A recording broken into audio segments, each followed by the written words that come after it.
لا ما عاد يرعبني ظلم يهددني لا شيء أخسره لا مهما يطول الدرب فالحق معه. Waktu salat yang fardu, waktu salat yang wajib.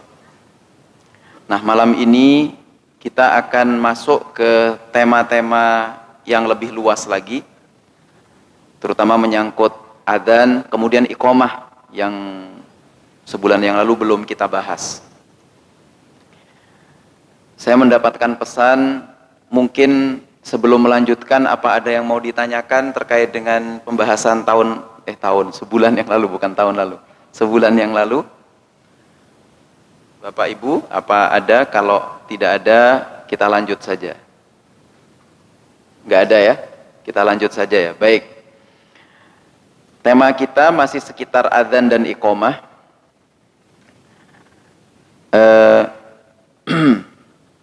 Jadi apa sih makna iqamah? Kita masuk ke iqamahnya dulu sekarang.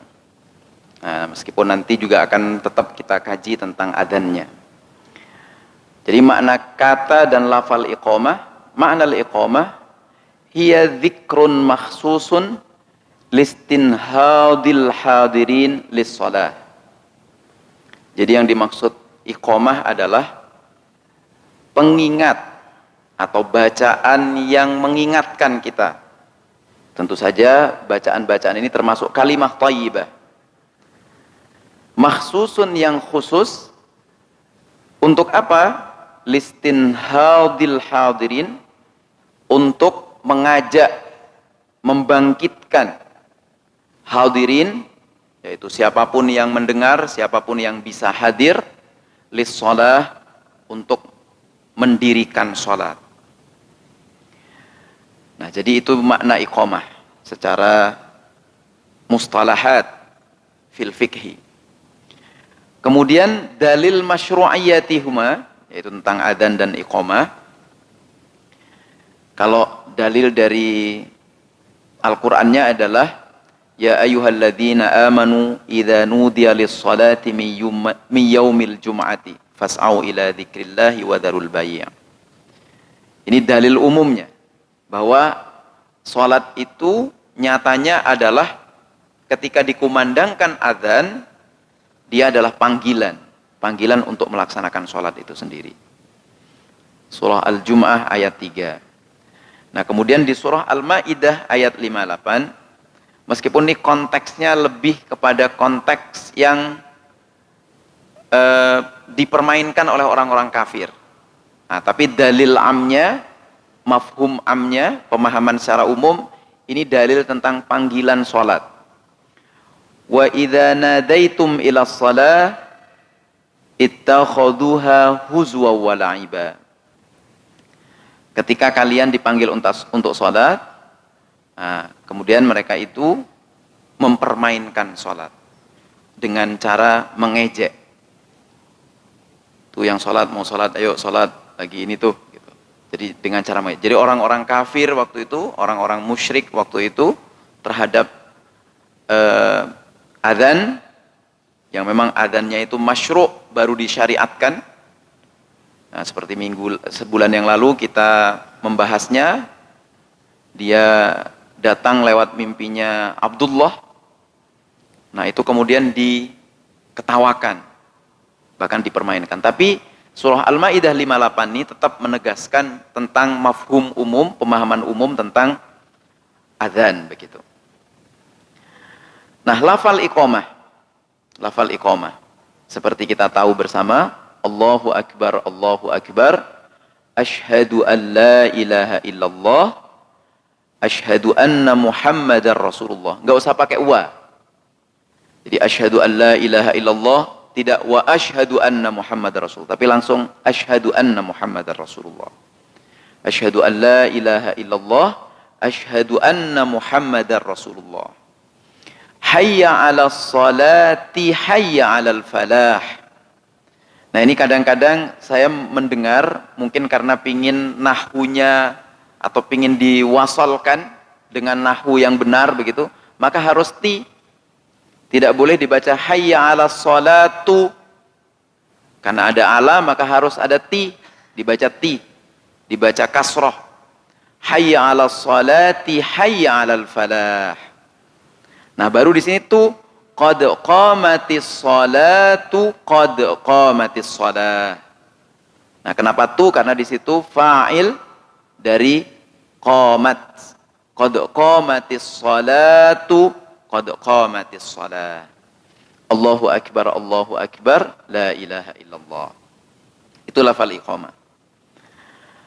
Kemudian, nah ini saya ingin menyampaikan betapa seorang muadzin, seorang muqimus shalah, seorang yang mengumandangkan azan dan juga memanggil orang, mengingatkan orang untuk mendirikan sholat, yaitu muqimus shalah, yaitu yang membaca iqamah. Betapa mulianya dia. Jadi di antara kemuliaannya adalah seperti hadis yang diriwayatkan oleh Abu Hurairah, yaitu rawa Abu Hurairah radhiyallahu an. Abu Hurairah meriwayatkan anna Rasulullah sallallahu alaihi wasallam, bahwa Rasulullah Muhammad sallallahu alaihi wasallam qala, bersabda, "Lau ya'lamun nasu ma fin nida'i was-saffil awwali." Jika manusia mengetahui, atau jika orang-orang mengetahui, ma fin nida'i was-saffil awwali, tentang apa yang menjadi isi, hikmah, keutamaan dari panggilan azan, was-saffil awal, dan saf yang pertama dalam sholat jamaah. Thumma lam yajidu, kemudian setelah tahu keutamaan tentang nida sama saf dan awal itu, ternyata mereka tidak bisa mendapatinya, tidak bisa memperolehnya. Maka kemudian illa ayyastahimmu alaihi lastahammu. Nah, kecuali dengan cara betul-betul melangkah dengan cepat, mendahului teman-temannya. Teman-temannya masih santai, belum wudu, belum apa. Nah, ini sudah mendahului.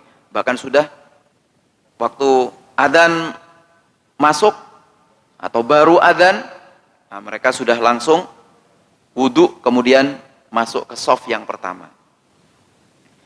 Nah, maka hamasah itu, hamasah, bersegera dengan benar-benar hatinya itu condong untuk bersemangat, yaitu mendengarkan adzan dan juga menempati shaf awal sholat jamaah. Nah, kemudian walau ya'lamuna ma fit tahjir, yaitu ketika jikalau orang-orang itu tahu apa yang ada pada fit tahjir. Jadi fit tahjir itu bergerak untuk bersegera. Lastabaqu ilaihi, maka mereka akan berlomba cepet-cepetan untuk mendengar adzan, kemudian langsung dengan adzan itu menuju shaf pertama. Nah, walau ya'lamuna ma fil utmati, dan jikalau mereka tahu apa yang terjadi, ini utmah ini adalah malam dari perubahan antara siang ke malam. Jadi pas huruf, jadi waktu maghrib ini maksudnya. Jadi waktu maghrib itu orang disarankan untuk bersegera ke masjid. Ketika mendengar adzan, langsung bersegera ke masjid. Kenapa? Karena jikalau kita tahu bahwa di situ ada banyak sekali kemuliaan. Wasubh, dan juga waktu subuh. La atauhuma, mereka akan segera mendatangi dua waktu itu. Gitu. Lau habbu, meskipun kemudian mereka itu kadang-kadang diganggu oleh sesuatu yang mungkin membuatnya tidak bersegera ke sana. Nah, hadis ini tentang keutamaan muadzin dan muqimus shalah ini adalah diriwayatkan oleh Al-Imam Al-Bukhari dalam kitabnya Juz 1 tentang Kitabul Adzan, Babnya bab 9, halamannya 590. Kemudian ada hadis lagi tentang keutamaan seorang muadzin dan juga orang yang mendirikan sholat atau orang yang mengajak orang membaca iqamah untuk mengajak orang bersolat. Ini dari Ibnu Abbas radhiyallahu anhuma, anna Nabi sallallahu alaihi wasallam qala, bahwa Rasulullah Muhammad SAW bersabda, man adzana sab'a sinin, barang siapa yang azan selama 7 tahun, selama 7 tahun, muhtasiban, yakni liridhaillah, dia berharap betul lillahi ta'ala, kutibat lahu bara'atun minan nar, maka orang yang berposisi sebagai muadzin dan yang membaca iqamah, mengumandangkan iqamah salat ini, yaitu dijamin, ditulis di Lauhul Mahfuz, bara'atun minan nar, terhindar dari api neraka. Nah ini betapa mulianya seorang muadzin. Jadi muadzin itu tidak bisa diremehkan. Orang yang membaca iqamah salat itu tidak bisa diremehkan. Maka banyak kejadian marbot masjid itu Masya Allah justru hidupnya mulia, dan kita tidak tahu, jangan-jangan dia termasuk kekasih Allah karena dia selalu mengajak orang, mengumandangkan azan, mengajak orang untuk sholat begitu. Nah kemudian ada hadis terakhir tentang keutamaan muadzin juga dari Abi Hurairah radhiyallahu an, qala, dia berkata, qala Rasulullah Muhammad SAW, bersabda Rasulullah Muhammad SAW, al-imam dhaminun, imam salat itu dhamin. Dhamin itu penjamin. Makanya kita itu diminta taat. Di antara ketaatan itu tidak boleh gerakan kita mendahului imam. Nah itu kalau mendahului imam ada di hadis itu, justru gerakan kita yang mendahului imam itu kemudian akan kena api neraka.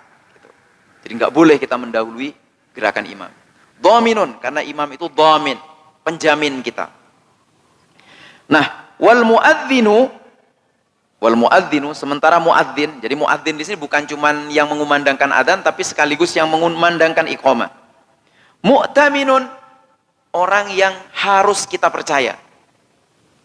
Nah, harus kita percaya. Nah, kemudian ada doa ini, Allahumma arsyidil a'immata waghfir lil mu'minin. Ya Allah, mudah-mudahan Engkau selalu beri petunjuk kepada imam-imam kami, dan di dalamnya ada muadzin kami. Waghfir lil mu'minin, dan mudah-mudahan Engkau ampuni orang-orang yang beriman. Nah, ini hadis banyak sekali diriwayatkan oleh diantaranya Abu Dawud dalam Kitabus Shalah, babnya bab tentang salat. Baik. Ini sekarang kita masuk ke persoalan fikih. Persoalan fikih, karena memang himpunan putusan tarjih itu banyak bicara tentang fikih. Di antaranya adalah iqamah dengan satu takbir itu boleh enggak? Kalau tadi kita membaca iqamah di sini Allahu Akbar, ini takbirnya 2 kali. Di ujung juga takbirnya 2 kali, Allahu Akbar, Allahu Akbar. Boleh enggak kita takbirnya sekali saja? Jawabannya boleh. Didasarkan pada ini satu hadis yang diriwayatkan oleh rawahul jamaah. Jamaah di sini ada Imam Bukhari, Imam Muslim, Abu Dawud, An-Nasai, Al-Baihaqi, Daruqutni dan lain-lain. Makanya kemudian disebut rawahul jamaah. Diriwayatkan oleh jamaah muhadditsun. Umira Bilalun, Bilal diperintah an yashqa'al adzan, untuk mengumandangkan adzan. Yashqa itu adalah takbirnya 2 kali, bahkan 4 kali. Dengan yang jadi hitungannya 4 ya. Allahu Akbar, Allahu Akbar, Allahu Akbar, Allahu Akbar. 4 kali. Jadi ayyashqa al-adzan itu berarti 4 kali. Wa yutiral iqamata illa al-iqamata. Nah, kecuali iqamat itu boleh satu takbirnya. Boleh satu takbirnya. Nah, tapi pendapat tarjih begini. Pendapat tarjih bagaimana? Pendapat tarjih adalah sebaiknya menggunakan 2 kali takbir. Karena setelah ditarjih, ada hadis riwayat Abu Dawud dan Tirmidzi yang diputuskan dalam himpunan putusan tarjih bab adzan dan ibadat, bab ibadat. Nah, nanti bisa dicek halaman 120, 121 yang mengatakan bahwa takbir itu 2 kali. Nah, maka kemudian masjid-masjid yang marja'nya adalah himpunan putusan tarjih, waktu iqamah takbirnya 2 kali. Nah, tapi kita jangan gumun dan kemudian menyalahkan ketika ada misalnya di sebuah masjid atau tiba-tiba kita kedatangan tamu kok tiba-tiba nyelonong iqamah gitu. Terus iqamahnya pakai 1 takbir. Allahu Akbar, asyhadu an la ilaha illallah, asyhadu anna Muhammadar Rasulullah, hayya 'alas shalah, hayya 'alal falah, qad qamatis shalatu, qad qamatis shalah, Allahu Akbar, la ilaha illallah. Misalnya. Nah, jangan kaget. Ini kok takbirnya cuman ping pisan nih. Ini gimana ini? Gitu.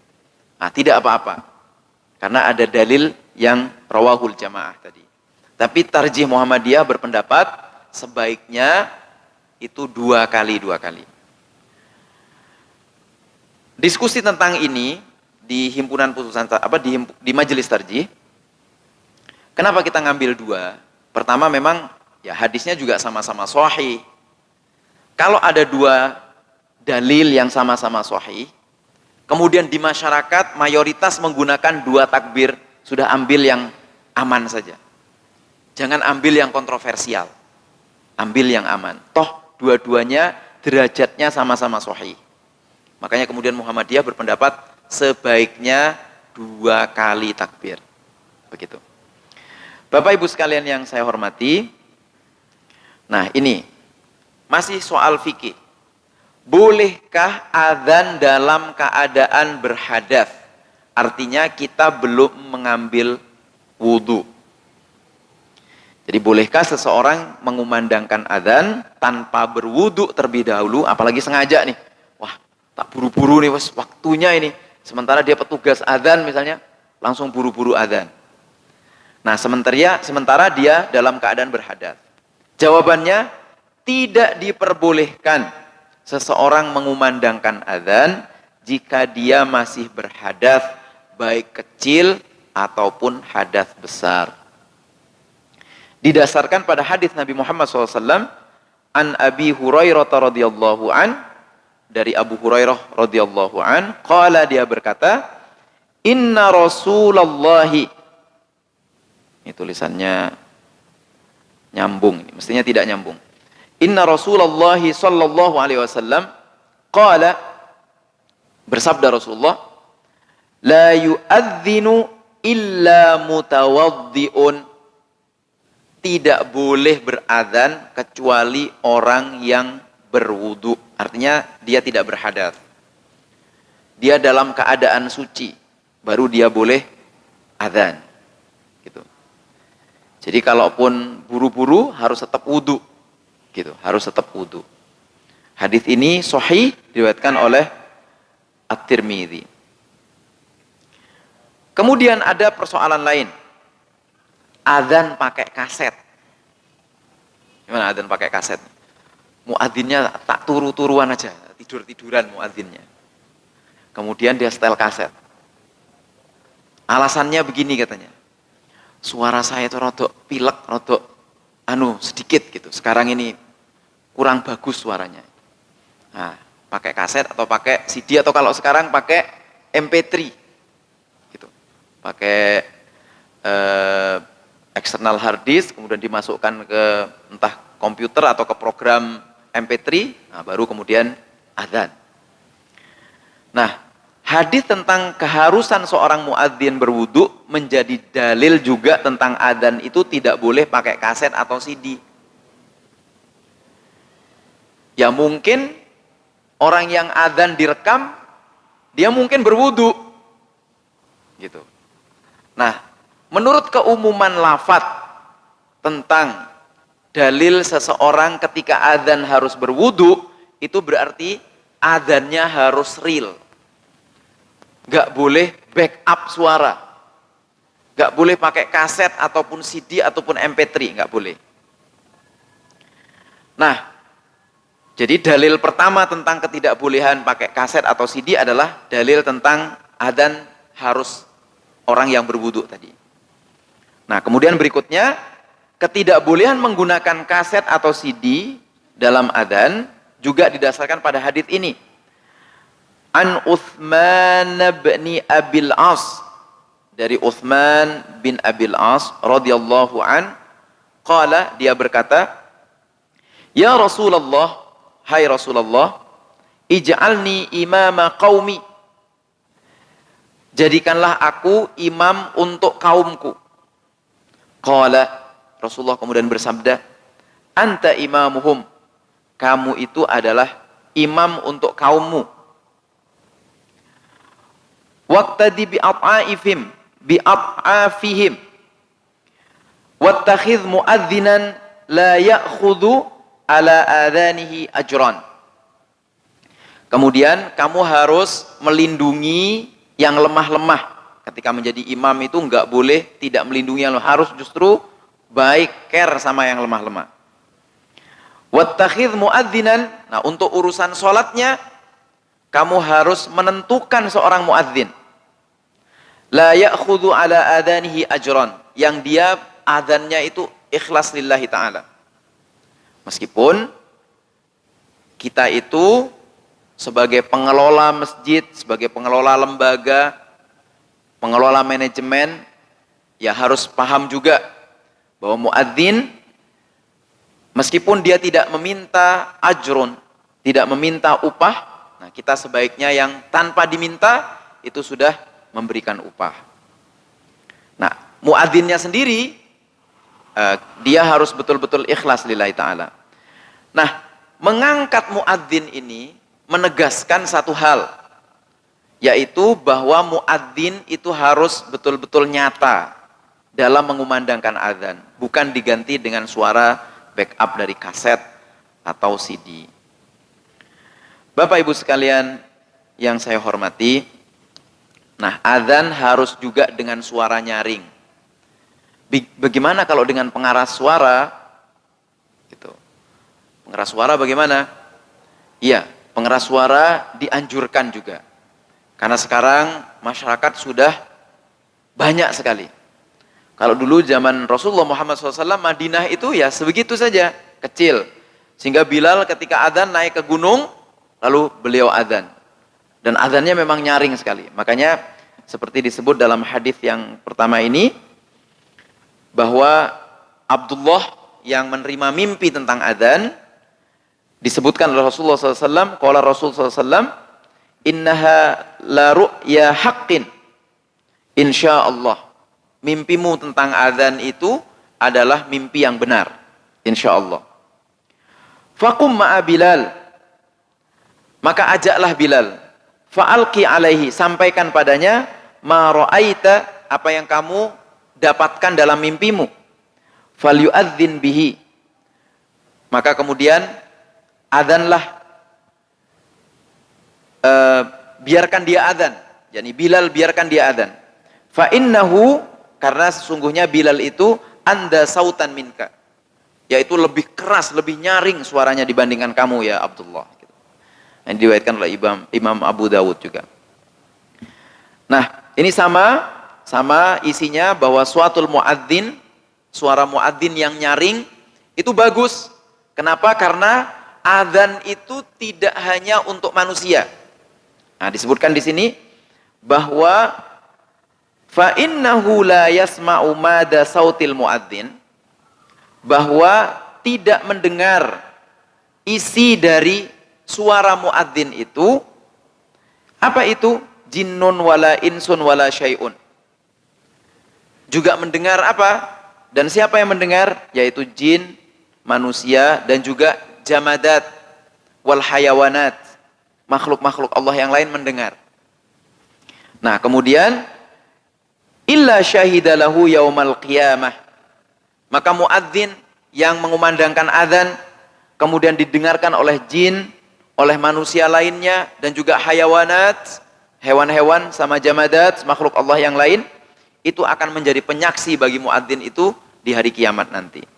Nah, ini artinya suaranya harus nyaring, katanya. Harus nyaring. Nah, tentang suara nyaring ini, masih tentang suara nyaring. Jadi, bagaimana jika pakai pengeras suara? Pengeras suara itu misalnya mencapai berapa kilometer begitu. Tidak ada batasannya. Tidak ada batasannya. Jadi kemana saja boleh, diarahkan kemana saja boleh, untuk pengingat orang-orang supaya segera bangun dan atau segera bangkit untuk melaksanakan sholat. Nah, tapi jika memang di sebuah masjid, seperti misalnya kayak di negeri-negeri di Eropa itu kan adzan tidak boleh keluar. Terus gimana itu? Nah, jadi tetap pakai pengeras suara, dan akhirnya patokannya itu patokan waktu. Bahwa waktunya sudah masuk, maka sebelum masuk orang-orang itu sudah berduyun-duyun ke masjid dan mendengarkan adzan, sementara adzannya pakai pengeras suara di dalam masjid saja. Begitu. Apakah itu boleh? Tetap boleh. Tetap boleh. Nah, sekarang bolehkah adzan dikumandangkan oleh perempuan? Nah, ini pernah ada pertanyaan juga bahwa itu kan suara perempuan aurat gitu. Suara perempuan itu aurat. Kalau ngaji gimana? Tilawah gitu. Ya, aurat itu kan berarti mengundang syahwat. Kalau ada orang ngaji, masa mengundang syahwat kira-kira? Mudah-mudahan enggak ya. Misalnya ada perempuan mengaji, kemudian mengundang syahwat. Nah, insya Allah tidak. Karena yang dimaksud aurat itu, asbabul wurudnya, sebab-sebab keluar dari hadis itu adalah ketika perempuan-perempuan itu menyanyi. Jadi di masyarakat Arab waktu itu, perempuan-perempuan itu sering menyanyi. Dan menyanyinya memang sengaja menggoda para pejuang-pejuang muslim untuk balik lagi ke agama mereka. Makanya dalam perang-perang Islam melawan kaum musyrikin, kaum kafir waktu itu, yang di depan itu memang prajurit infanterinya. Nah, prajurit infanteri ini di backup, didukung oleh perempuan-perempuan penyanyi yang tujuannya melemahkan keimanan kaum mukminin muslimin waktu itu, dengan dirayu dengan nyanyian-nyanyian macam-macam. Hanya keluarlah dalil tentang suara perempuan itu aurat. Jadi kalau nyanyi sampai kemudian membangkitkan syahwat, membangkitkan keinginan-keinginan yang bertentangan dengan syariat, itu tidak boleh memang. Nah, sekarang kalau azan bagaimana perempuan? Boleh, tapi ada syaratnya. Bila sholat sendirian. Jadi pas sholat sendirian silakan azan, lirih-lirih begitu. Atau bila seluruh jamaahnya adalah perempuan. Bila seluruh jamaahnya adalah perempuan. Atau tadi yang belum sempat saya tulis adalah, jika misalnya dalam sebuah keluarga, di keluarga itu anggota keluarganya yang laki-laki cuman seorang. Apakah dia harus menjadi muadzin sekaligus muqimus shalah sekaligus imam atau bagaimana? Nah, itu boleh. Istrinya atau anaknya adzan dan iqamah boleh. Karena semuanya muhrim. Jadi boleh. Nah, tadi kalau misalnya di luar, misalnya di kantor, seorang perempuan pingin sholat, lalu ingin mengamalkan sunnah-sunnah Rasulullah Muhammad SAW terkait adzan dan iqamah, maka boleh sholat sendirian itu dengan apa? Dengan mengumandangkan adzan dulu, dan lalu iqamah sendirian juga. Nah, sekali lagi, dan bila juga jamaahnya perempuan, maka perempuan itu boleh juga adzan dan iqamah. Tapi ada syaratnya juga. Syaratnya tidak dengan pengeras suara. Kira-kira kalau pakai pengeras suara itu kontroversial sekali. Gimana muadzinnya perempuan? Kontroversial mesti. Atau suara yang keras terdengar hingga keluar area perempuan. Itu juga nggak boleh. Jadi lirih saja. Sekedar melaksanakan sunnah dari sholat jamaah, bahwa sholat jamaah itu harus dihantar dengan adzan dan juga iqamah. Nah, kebolehan ini didasarkan pada keumuman hadis tentang adzan dan iqamah yang untuk sholat sendirian dan jamaah. Nah, di sebelumnya saya pernah sampaikan hadis ini, yaitu waqala li Malik bin al-Huwairits wa sahibuhu idza hadaratis salatu falyu'adzin ahadukum waliyu'ammikuma akbarukuma. Jadi dikatakan kepada Malik bin Huwairits dan sahabatnya, jika telah datang waktu sholat, maka hendaknya beradzanlah seseorang dari salah satu di antara kamu dan mengimamilah salah satu di antara kamu berdua. Nah, ini umum mafhum dari dalil ini adalah tidak untuk laki-laki dan tidak untuk perempuan. Untuk semuanya. Tapi untuk jamaah yang umum, tentu saja harus laki-laki yang adzan. Tapi untuk yang khusus perempuan, ya memang tidak apa-apa perempuan yang adzan. Nah, kemudian juga hadis tentang sholat sendirian. Yang ini sholat sendirian. Nah, yaitu An Salman Al-Farisi radhiyallahu an qala Nabi sallallahu alaihi wasallam, bersabda Rasulullah Muhammad SAW, ma min rajulin yakunu bi ardi fi'in, seseorang dari kalian yang berada di sebuah tempat, fi ardi fi'in, di tempat sembarang begitu, fayu'adzin bihadratis salah, hendaknya dia beradzan dengan hadirnya salat, wa yuqimus salata, kemudian dia mendirikan salat,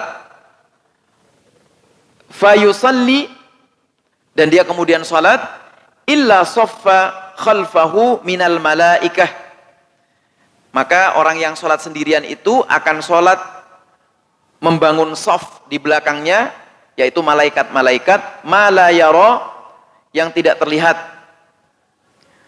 Nah, kemudian dia mengikuti ruku', yarka'una bi ruku'ihi wa yasjudun bi sujudihi. Nah, dia kemudian ikut ruku' dan ikut sujud para malaikat itu.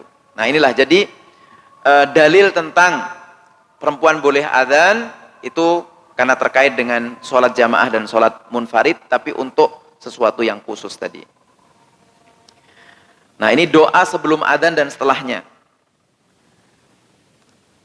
Pertama, sebelum adzan tidak ada tuntunan bagi muadzin untuk membaca bacaan lain sebelum adzan. Misalnya ada innallaha malaikatahu yusholluna 'alan nabi, misalnya gitu ya.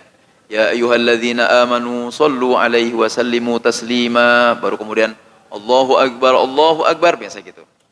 Tidak ada tuntunan itu.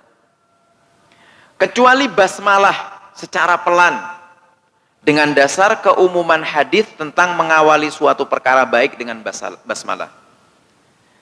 Kullu amrin dzibalin la yubda'u bil basmalah fahuwa qata'a. Perkara baik yang tidak diawali dengan basmalah maka terputus pahalanya.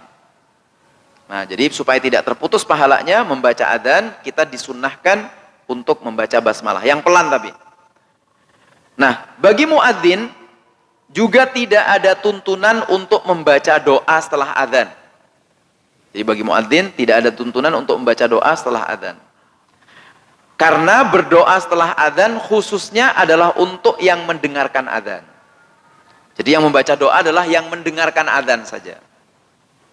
Tetapi tidak dilarang bagi muadzin untuk membaca doa setelah adzan. Tapi tidak ada tuntunannya. Nah, karena tidak dilarang, maka ya tidak apa-apa sebenarnya. Nah, sekarang tinggal dipilih saja apakah mau berdoa atau tidak. Tapi bagi yang mendengarkan adzan itu sunnah muakkadah. Dianjurkan sekali untuk berdoa. Ya kalau nggak berdoa juga nggak apa-apa, nggak berdosa. Nah, bagi yang mendengar adzan disunnahkan menirukan bacaan adzan setiap muadzin mengumandangkan adzan, lafal per lafal. Kecuali yang hayya 'alas shalah, maka kita membaca la haula wala quwwata illa billahil aliyil azim. Nah, kalau yang Allahu Akbar ditiru. Allahu Akbar. Sampai kemudian asyhadu anna Muhammadar Rasulullah juga ditiru. Hayya 'alas shalah, la haula wala quwwata illa billah. Hayya 'alal falah juga la haula wala quwwata illa billah.